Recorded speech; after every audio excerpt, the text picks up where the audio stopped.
یاسین کے بڑے فضائل ہیں، احادیث سے بھی وارد ہیں، بزرگوں نے تجربات میں بھی لکھا ہے۔ یاسین مبارک قرآن پاک کا ایک مغز ہے۔ دل کا مطلب تو آپ جانتے ہیں کہ دل جو ہے پورے جسم کے اعضاء میں بادشاہ کی حیثیت رکھتا ہے۔ تو قرآن پاک میں سورہ یاسین، آپ کو معلوم ہونا چاہیے، ہجرت کی رات جب رسول کریم صلی اللہ علیہ وسلم اپنے گھر سے نکل کر مدینے کی طرف جا رہے تھے اور آپ کے گھر کے اطراف مکہ کے کفار و مشرکین محاصرہ کر کے قتل کے ارادے سے کھڑے تھے، اس رات کو حضور پاک صلی اللہ تعالیٰ علیہ وسلم کے لبوں پر سورہ یاسین کی تلاوت تھی۔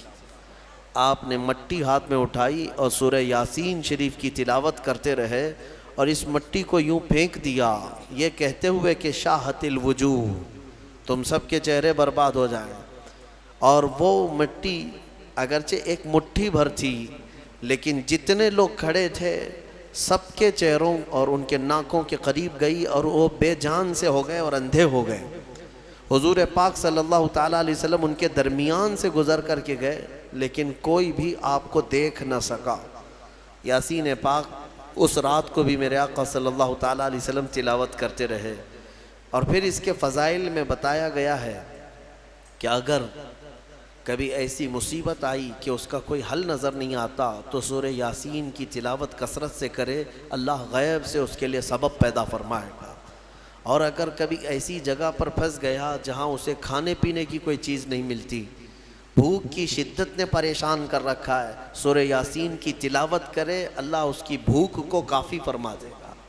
یعنی یہ غذا بھی ہے، شفا بھی ہے، دوا بھی ہے۔ اور سورہ یاسین شریف کے متعلق یہ بھی فرمایا گیا کہ اگر کہیں وہ راستہ بھٹک گیا جنگل میں، صحرا میں، سورہ یاسین شریف کی تلاوت کرے، اللہ اس کو سیدھا راستہ عطا فرمائے گا۔ اب یہ جب جنگل میں بھٹکنے اور صحرا میں بھٹکنے کے لیے سورہ یاسین کی تلاوت کا حکم دیا گیا کہ وہاں تمہیں راستہ مل جائے گا، میں کہتا ہوں پوری زندگی بھر پڑھتے رہو تاکہ اللہ تعالیٰ زندگی گزارنے کا بھی سیدھا راستہ اس کی برکت سے عطا کرے گا۔ اور جو سورہ یاسین شریف صبح پڑھ کر کے نکلا وہ شام تک امان میں ہے، مصیبتوں سے محفوظ ہے، اس کے لیے رزق کے فرشتے اتارے جاتے ہیں، اس کی حفاظت کی جاتی ہے۔ تو یاسین کی بڑی برکتیں ہیں سورہ یاسین میں۔ اللہ تبارک و تعالیٰ نے ان آیات بینات میں جو بیان فرمایا اس میں اللہ تعالیٰ فرماتا ہے یا حسرتن علی العباد، قیامت کے دن کے بارے میں کہ افسوس ہے بندوں پر، وہ بندے افسوس کریں گے، ما یاتیہم من رسول الا کانوا بہ مستہزئین، یعنی جب کبھی ان کے پاس کوئی رسول آتا تو اس کا مذاق اڑاتے تھے، مذاق کرتے تھے رسولوں کے ساتھ، نبیوں کے ساتھ۔ ان لوگوں کی جو حشر ہوں گے نا وہ بہت سخت ہیں، قیامت کے دن بہت زیادہ سخت ان کے ساتھ معاملات ہوں گے۔ اللہ تعالیٰ فرماتا ہے الم یروکم اہلکنا من قبلہم من القرون، کیا اس سے پہلے، صدیوں پہلے ہم نے کتنی ایسی بستیاں ہیں جن کو ہلاک نہیں کیا ہے۔ بہت سارے لوگ رسولوں کا اور نبیوں کا مذاق کرنے کی وجہ سے ہلاک و برباد ہو گئے، ختم ہو گئے۔ پھر اللہ تبارک و تعالیٰ فرماتا ہے کہ عبرت پکڑو اے لوگو، رسول جو آتے ہیں وہ تمہیں بظاہر اگر یوں دیکھتے ہیں کہ وہ پیوند لگے کپڑے پہنتے ہیں، چھوٹے سے گھر میں رہتے ہیں، چھوٹی چھوٹی غذائیں کھاتے ہیں یا فاقہ کشی کرتے ہیں، تو اس کا مطلب یہ نہیں کہ وہ رسول یا نبی مجبور ہوتے ہیں، وہ تو فقر کو پسند کرتے ہیں اللہ کی بارگاہ میں۔ ورنہ ہر نبی اتنا صاحب اختیار ہوتا ہے کہ اگر وہ چاہے تو سونے کا پہاڑ اور چاندی کا پہاڑ اس کے ساتھ ہو، وہ سونے اور چاندی کے محلات میں رہے، لیکن اللہ کے نبیوں نے فقر کو پسند کیا ہے۔ تو اکثر جو قومیں رسول کو ظاہری طور پر دیکھتی تھیں تو وہ مذاق اڑاتی تھی، یہ اللہ کے نبی ہیں، یہ اللہ کے رسول ہیں، ان کا لباس ایسا ہے، ان کے پاس سواری نہیں، ان کا گھر صحیح نہیں، ایسی باتیں کہہ کر کے مذاق اڑایا کرتے تھے۔ اللہ تبارک و تعالیٰ ان مستہزئین سے کوسوں دور ہمیں رکھے اور مولا تعالیٰ اسی جماعتوں سے ہمیں محفوظ رکھے۔ اور قرآن پاک میں اللہ تعالیٰ یہ بھی فرماتا ہے قیامت کے دن محشر کے میدان میں یہ کہا جائے گا وَامْتَازُوا الْيَوْمَ أَيُّهَا الْمُجْرِمُونَ. یہاں کہا جائے گا سارے لوگ ایک ساتھ کھڑے ہوں گے، پھر آرڈر آئے گا مجرم الگ ہو جائیں، اس میں سے جتنے لوگ مجرم ہیں وہ الگ ہو جائیں. ان کے چہرے بتا رہے ہوں گے اس دن، اور ان کو الگ کیا جائے گا، ان کو الگ کیا جائے گا مجرمین کو. کس بات کے مجرم؟ اللہ تعالیٰ فرماتا ہے الم اعہد الیکم یا بنی آدم اللہ تعبدوا الشیطان. پھر رب تبارک و تعالیٰ کا جلال ہوگا اس دن، اور پھر رب تعالیٰ کی ہیبت طاری ہوگی بندوں پر، خشیت ہوگی. فرمائے گا مولا کیا میں نے تم سے یہ نہیں عہد لیا تھا کہ اے آدم کی اولاد کے شیطان کی پرستش نہیں کرو گے، اس کے پیچھے نہیں جاؤ گے؟ انہ لکم عدو مبین، بے شک وہ تمہارا کھلا ہوا دشمن ہے. کیا میں تم سے یہ وعدہ نہیں لیا تھا ان اعبدونی، کہ تم میری عبادت کرو گے؟ ھذا صراط مستقیم، یہی سیدھا راستہ ہے. پھر تم کیسے بہک گئے؟ یہ جتنے غیر اللہ کی عبادت کرتے ہیں سب کے سب اس دن الگ کیے جائیں گے، سب کے سب الگ. کفار و مشرکین جو بھی اللہ کے سوا عبادت کرتے تھے قیامت کے دن سب کو ایک طرف کر دیا جائے گا. اور رب تبارک و تعالیٰ ان سے فرمائے گا کیا میں نے تم سے یہ وعدہ نہیں لیا تھا کہ دنیا میں جاؤ گے تو میری عبادت کرو گے، شیطان کی پرستش نہیں کرو گے؟ پھر اللہ تعالیٰ فرماتا افلم تکونوا تعقلون، کیا تمہیں عقل بھی نہیں تھی؟ کیا تم عقل نہیں رکھتے تھے؟ سچ بات ہے میرے عزیزو، عقل رکھنے والا یہ چھوٹی چھوٹی چیزوں کو خدا کیسے بنا لیتا ہے. خدا کا جو تصور ہے وہ دنیا میں سب سے بڑا ہونے کا تصور ہے. بھلا چوہا کیسے خدا بن گیا؟ ایک چھوٹی سی مٹی وہ کیسے خدا بن گئی؟ جس کو تم ہاتھوں سے گوندتے ہو، پیروں سے کھندلتے ہو، پھر وہ تمہارا خدا کیسے بن گیا؟ افلم تکونوا تعقلون. اللہ فرماتا ہے کیا تم عقل نہیں رکھتے، عقل سے کام نہیں لیتے؟ خدا کا جو تصور ہے وہ ایسا ہونا چاہیے کہ اس سے بڑا کوئی نہ ہو، دنیا میں اس سے بڑی طاقت کسی کی نہیں. وہ اللہ جس کے بارے میں ہم عقیدہ رکھتے ہیں کہ وہ قادر مطلق ہے، کسی کا محتاج نہیں، اور وہ سب سے بڑا ہے، سب سے بڑی طاقت والا ہے، یہ ہمارا عقیدہ ہے نا. اور جو اس عقیدے کو چھوڑ کر چھوٹی چھوٹی چیزوں کی پوجا میں لگ گئے، پرستش میں لگ گئے، عبادت میں لگ گئے، ان کے بارے میں سوال ہو رہا ہے قیامت کے دن عقل ہے یا نہیں ہے تمہاری؟ عقل سے کام لیتے ہو کہ نہیں؟ حتیٰ کہ میں آپ کو بتاؤں مصر کی سرزمین میں ہم جب رہتے وہاں کے لوگوں نے اس طرح کی پتھروں کی عبادت یا دوسروں کی عبادت انہوں نے دیکھا نہیں. ماحول پورا اسلامی ہے، بچپن سے مسجدوں کو دیکھا، اللہ کی عبادت. وہاں دو ہی قومیں ہیں، یا مسلمان ہیں یا عیسائی ہیں. عیسائی بھی جو ہے خدا کی عبادت کرتے ہیں. یہ اور بات ہے کہ وہ عیسیٰ علیہ السلام اور حضرت بی بی مریم کو شریک کرتے ہیں، لیکن وہ بھی خدا کو مانتے ہیں، کتاب ان کے پاس بھی ہے. مسلمان ہیں، دو ہی کمیونٹی وہاں پر پائی جاتی ہے.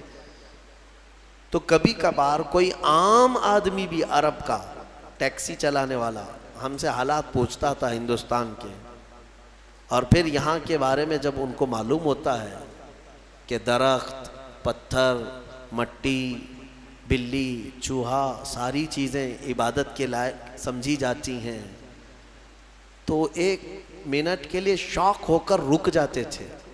اور پہلا ان کا سوال یہ ہوتا تھا ما عندهم مخ، سب سے پہلا یہی سوال کرتے کیا ان لوگوں کے پاس کھوپڑی نہیں ہے؟ کھوپڑی ہے یا نہیں ہے؟ تو یعنی ایک عقل رکھنے والے کے لیے تعجب کی ہی بات ہے کہ میرے سے کمزور میرا خدا کیسے ہو گیا، جس کو میں جب اٹھا رہا ہوں. ایک صحابی ہے حضور پاک صلی اللہ تعالیٰ علیہ وسلم کی بارگاہ میں آئے اور کہتے ہیں یا رسول اللہ صلی اللہ علیہ وسلم، زمانے جاہلیت کے جب آپ ایمان نہیں لائے تھے کچھ کام ایسے ہیں، ایک کام مجھے یاد آتا ہے تو بہت روتا ہوں، اور ایک کام ایسا ہے وہ یاد کرتا ہوں تو ہنستا ہوں. حضور پاک صلی اللہ علیہ وسلم نے پوچھا وہ کون سے؟ کہا زمانے جاہلیت میں جس کام پر مجھے رونا آتا ہے وہ یہ ہے کہ ہمارے گھر بیٹیاں پیدا ہوتی تو ہم گلا مروڑ کر دفن کر دیتے تھے، اپنے ہاتھوں سے مارتے تھے اور زندہ دفن کر کے آ جاتے تھے۔ آج مجھے اس کام پر بڑا افسوس ہوتا ہے، روتا ہوں۔ ایک ایک نے 5 بیٹیاں دفن کی ہیں، اپنے ہی گھر میں پیدا ہونے والی بچیوں۔ کہتے ہیں یہ کام یاد آتا ہے زمانے جاہلیت کا تو بڑا رونا آتا ہے، اور کہتے ہیں پھر ہنسی کس بات پر آتی ہے؟ وہ کہتے ہیں ہم زمانے جاہلیت میں ہمارے جو خدا ہوتے تھے، آٹے کے خدا ہم بناتے تھے جب کبھی سفر میں جانا ہوتا تھا، اور ہر ایک کا الگ، ہوا کا الگ تھا، بارش کا الگ تھا، دھوپ کا الگ تھا، زمین کا الگ، آسمان کا الگ، بیماریوں سے صحیح کرنے والا الگ، سب کے الگ الگ تھے۔ تو ہم وہ آٹے کے بنا کر کے سفر میں لے کر کے چلتے تھے کہ سفر میں ہمارے ساتھ رہے گا ہمارا یہ خدا، اور اس کی عبادت بھی کرتے تھے۔ اور وہ صحابی کہتے ہیں لیکن بیچ میں کبھی غلہ اناج ختم ہوتا تو کبھی اس کا ہاتھ توڑ کے کھاتے تھے، کبھی پیر توڑ کے بھون کے کھاتے تھے۔ تو یعنی اپنے ہی خدا کو ہم جو ہے ادھر سے ادھر سے توڑ کر کے پکا کر کے کھاتے تھے۔ آج مجھے اس بات پر افسوس ہوتا ہے، ہنسی بھی آتی ہے کہ عقل کے بغیر کیسے کام کرتے تھے۔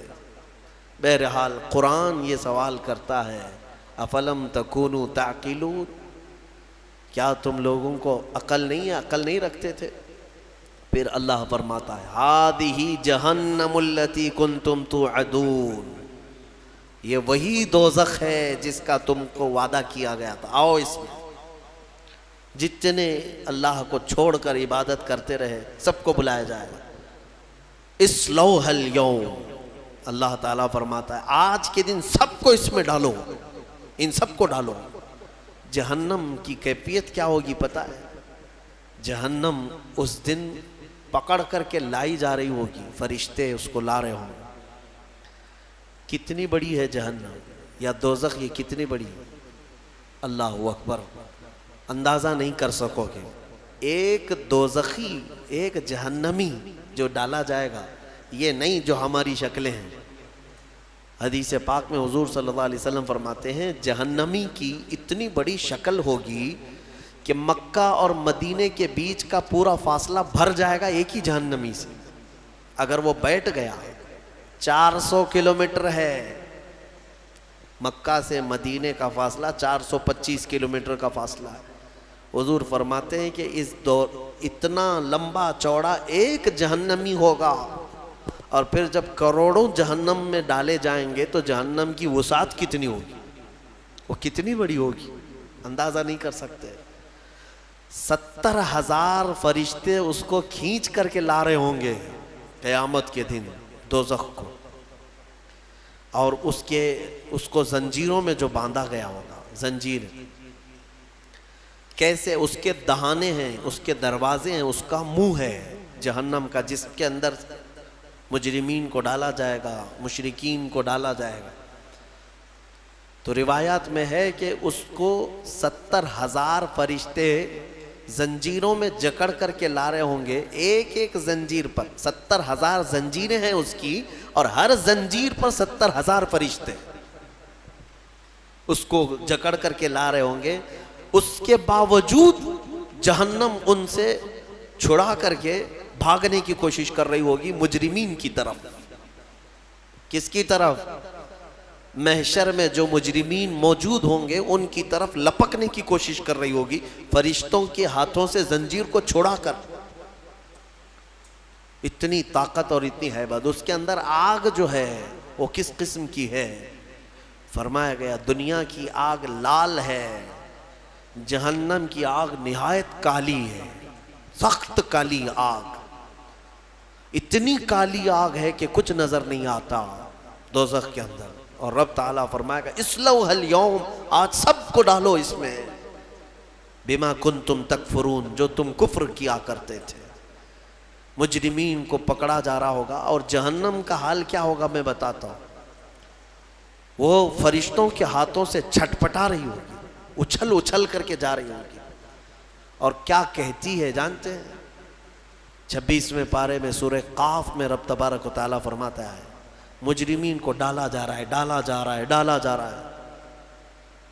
تو اللہ تعالیٰ اس سے پوچھے گا جہنم سے، حلم تلأتی، بس پیٹ بھر گیا تیرا؟ جہنم کہتی وہ تقول حل من مزید، وہ کہے گی اے اللہ اور کچھ زیادہ ہو جائے، اور کچھ زیادہ ہو جائے، اور کچھ انسانوں کو ڈال۔ اس دن وہ پکارتی رہے گی اور میرے اندر ڈالا جائے، اور میرے اندر ڈالا جائے۔ اور جانتے ہیں جب اس کی آگ کم پڑنے لگ جائے، دھیمی ہونے لگ جائے، تو آگ بھڑکانے کے لیے انسانوں کو اور پتھروں کو گرایا جائے گا، اس کا ایندھن ہے۔ جیسے پیٹرول ڈالنے سے آگ بھڑک جاتی ہے، جہنم کی آگ انسانوں اور پتھروں کو ڈالتے ہی بھڑک جائے گی۔ یہ جہنم کی کیفیت ہے دوزخ کی۔ اور جہنم کا سب سے ہلکا عذاب کیا ہے؟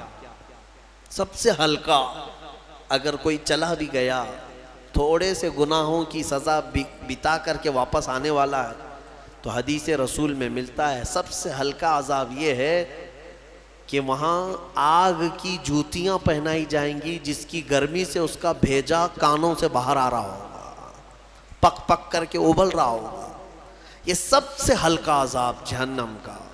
پھر جس کے بارے میں اللہ نے عذاب علیم کہا، عذاب عظیم کہا، عذاب مہین کہا، وہ کیسا عذاب ہوگا؟ عذاب علیم کا مطلب دردناک عذاب، عذاب عظیم کا مطلب بڑا عذاب، عذاب مہین کا مطلب ذلت والا عذاب۔ وہ کیسے عذاب ہوں گے واللہ بہتر جانے۔ جہنم کا خوف ایک مومن کے اندر خشیت پیدا کرتا ہے، اللہ سے ڈر پیدا کرتا ہے۔ تم ہلکے میں لیتے ہو اس چیز کو؟ ذرا موم بتی میں اپنی انگلی رکھ کر کے دکھانا، یا چولہے میں جا کر کے اپنا ہاتھ رکھ کر کے دکھانا، اگر چمڑی جل گئی تو 8 دن تک اس کی مرہم پٹی پہ لگ جائیں گے، ہا ہو کرتے رہیں گے۔ جلے ہوئے آدمی کو سکون کبھی نہیں۔ لیکن دوزخ میں جب ڈالا جائے گا، ایک بار چمڑی جل گئی تو ختم ہو جائے گا، ایک بار یہاں آگ میں جل گئے تو مر گئے، پھر کیا ہونا ہے؟ لیکن دوزخ میں ایسا نہیں کہ اب تم وہاں جب تک جلتے رہو گے موت نہیں آئے گی، موت ختم کر دی جائے گی۔ مرنا ایک ہی بار ہے انسان کو یہاں دنیا میں، پھر قیامت کے دن موت کو بھی اللہ تعالیٰ موت دے دے گا، ختم۔ اب نہ جنتی مرے گا نہ دوزخی مرے گا، کوئی مرنے والا نہیں ہے وہاں پر۔ دوزخ میں جو گئے، چاہے وہ جتنے بھی عذابات آئیں، موت نہیں آئے گی۔ یہی تو سب سے بڑا ٹینشن ہے وہاں پر۔ کفار و مشرکین مانگیں گے کہ موت دے دے ہم کو، لیکن موت نہیں آئے گی۔ اور جب چمڑی جلتی ہے تو لوگ یہ سمجھتے ہیں ایک بار جلے گی تو دوسری بار پھر کیا جلے گی؟ جلی ہوئی چیز کو کیا جلایا جائے گا؟ اللہ تعالیٰ فرماتا ہے کلما نضجت جلودہم بدلناہم جلودا غیرہا لیذوقوا العذاب۔ اللہ فرماتا ہے جب جب آگ سے پک جائے گی نا چمڑی، نضجت کہتے ہیں پھل کی طرح پک جانا، جو پل پلا ہوتا ہے پھل، چمڑی پیپ سے پک جائے گی، بھر جائے گی۔ اللہ فرماتا ہے جب جب دوزخ کی آگ کی وجہ سے تمہاری چمڑی پکے گی، اللہ فرماتا ہے ہم اس کے علاوہ دوسری چمڑی تمہیں پہنا دیں گے، نئی چمڑی ڈال دیں گے، بدلناہم جلودا غیرہا لیذوقوا العذاب، تاکہ عذاب کو چکھ سکو، نیا نیا عذاب چکھ سکو۔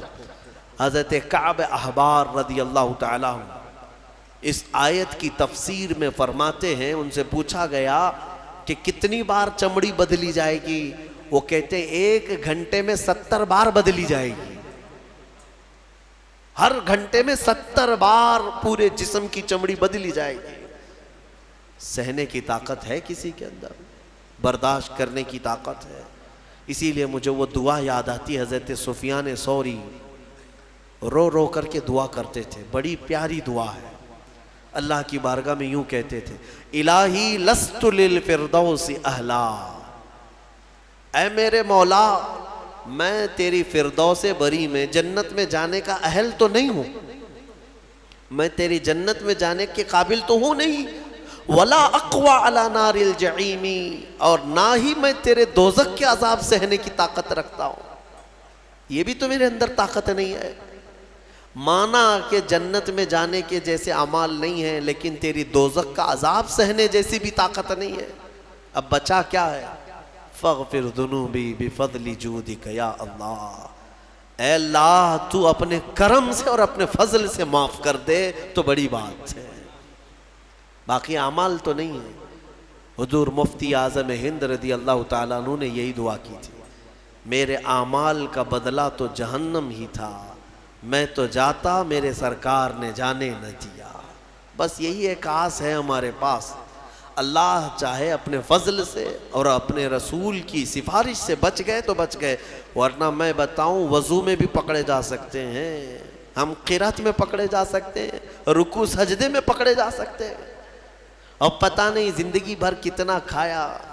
سب کا اگر حساب دینے پر آ جائیں، ہم نے چاول کتنا کھایا، روٹیاں کتنی کھائی ہیں، شکر کتنا کھایا ہے، اگر یہ سب حساب میں آئے، اس میں اگر کچھ دانے حرام کے چلے گئے تھے تو وہ حساب دیتے دیتے سالوں لگ جائیں۔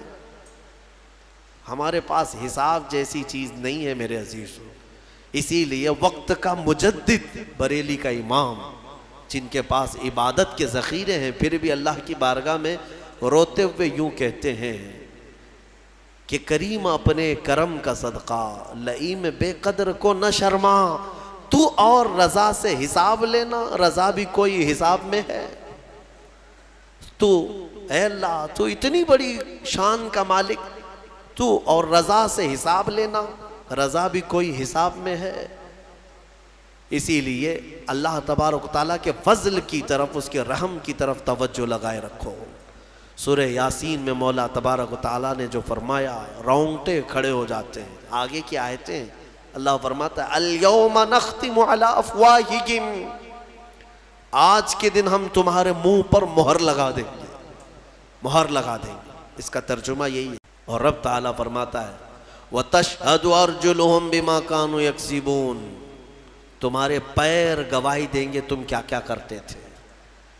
اللہ تعالیٰ فرماتا ہے کہ ہم منہ پر مہر لگا دیں گے، سب بند، جھوٹ بولنے کی عادت ہے، ہیلے بہانے کرنے کی عادت ہے، ادھر ادھر کی باتیں اڑانے کی عادت ہے۔ تم کیا بولو گے قیامت کے دن؟ تمہارے ہاتھوں سے کہا جائے گا بولو یہ کیا کیا کرتا تھا۔ حدیث پاک میں ہے ران کی چمڑی تک بولنے لگے گی، ران کی چمڑی قیامت کے دن بات کرے گی اور بتائے گی کہ مولا یہ کیا کیا خیانت کرتا تھا تیری امانتوں کے ساتھ، وہ سب بتائے گی۔ گھبرا کر کے لوگ کہیں گے اپنے ہی اعضاء سے، اپنی چمڑیوں سے، وَقَالُوا لِجُلُودِهِمْ لِمَ شَهِدْتُمْ عَلَيْنَا، اپنی چمڑیوں سے کہیں گے لوگ کہ تم ہمارے خلاف کیوں گواہی دے رہے ہو؟ دنیا میں ہم جب بھی تمہیں کوئی تکلیف ہوتی تھی تو ہم فوراً تمہارا خیال کرتے تھے، کٹ گیا تو پٹی لگایا، دوا لگایا، ہاتھ کی کیا خیال کرتے ہیں کہ نہیں خیال کرتے؟ لیکن یہ نہ ہاتھ ہمارا ساتھ دے رہا ہے، نہ پیر ساتھ دے رہا ہے، نہ آنکھیں، نہ ناک، نہ کان، نہ چمڑیاں ہمارے خلاف گواہی دے رہی ہیں۔ تو یہ کہیں گے قیامت کی قالوا انطقنا اللہ الذی انطق کل شیء، وہ بولیں گے اس اللہ نے ہمیں بولنے کی طاقت آج دی ہے، جس نے سارے لوگوں کو ہر چیز کو بولنے کی طاقت دی، اسی نے آج ہمیں بولنے کی طاقت دی۔ تو نے اللہ کی نعمتوں کے ساتھ انصاف نہیں کیا، آج تیرے خلاف گواہی دی جائے گی۔ ڈرو اس دن سے، ڈرو۔ اسی لیے ہمیشہ قرآن نے بھی ڈرایا ہے، کس بات سے؟ اس دن سے ڈرو جس دن حساب کا ہوگا۔ 24ویں پارے میں ایک آیت ہے سورہ غافر کی، اللہ فرماتا ہے ایک آواز آئے گی اس دن، لمن الملک اليوم، آج کس کی بادشاہت ہے؟ آج کس کی بادشاہت ہے؟ دنیا میں اس کی جے جے کرتے رہتے تھے، قیامت کے دن پوچھا جائے گا کس کی بادشاہت ہے؟ سب چپ، کسی کی زبان سے کوئی بات نہیں آئی۔ پھر اللہ تعالیٰ کی طرف سے ہی آواز آئے گی للہ الواحد القہار، آج ایک اللہ قہر کرنے والے کی حکومت ہے، قہار کی آج حکومت ہے۔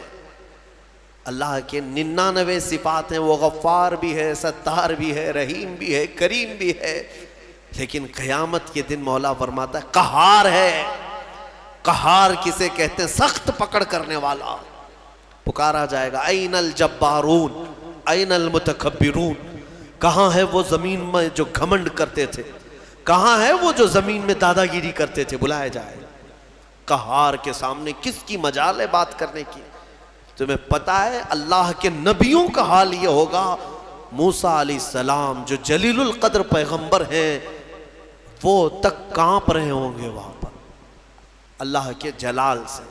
آدم علیہ السلام سے لے کر عیسیٰ علیہ السلام تک انبیاء کرام کہیں گے آج ہمیں بات کرنے کی جرات نہیں ہے اللہ کی بارگاہ، نبیوں کی بات کر رہا ہوں۔ ماں و شما چھوڑو، تم کس کے اس کے بھروسے پہ بیٹھے ہو؟ نبیوں کا حال یہ ہے کہ ہم بات نہیں کر سکیں گے آج۔ اس بھرے مجمع میں قرآن کہتا ہے سورہ نجم کی آیت، وَكَم مِّن مَلَكٍ فِي السَّمَاوَاتِ لَا تُغْنِي شَفَاعَتُهُمْ، آسمان میں کتنے بڑے بڑے فرشتے ایسے ہیں، اللہ فرماتا ہے ان کی سفارش کام نہیں آئے گی، ان کی کسی کی سفارش کام نہیں آئے گی، شیئن الا باذن اللہ، مگر اللہ جسے اجازت دے۔ اس بھرے مجمع میں ڈر اور خوف ایسا ہے کہ ایک نبی بھی بولنے کو تیار نہیں، ایک فرشتہ بھی بات کرنے کو تیار نہیں۔ مخلوق کے ہاں اس وقت اگر کوئی آواز گونجتی ہے تو وہ محمد الرسول اللہ کی ہے، وہ صرف اور صرف میرا آقا ہے رسول کریم صلی اللہ تعالیٰ علیہ وسلم۔ اس لیے کہ اس بھرے مجمع میں اللہ کے حبیب صلی اللہ تعالیٰ علیہ وسلم ہی سفارش کر کے اللہ کے غضب کو ٹھنڈا کریں گے، اللہ کی ناراضگی کو کم کریں گے۔ وہ سجدے میں چلے جائیں گے تو سر نہیں اٹھائیں گے، مولا فرمائے گا اے محمد سر اٹھاؤ، آپ جس کی سفارش کریں گے قبول کی جائے۔ یہ ہے محشر کے میدان کی بات۔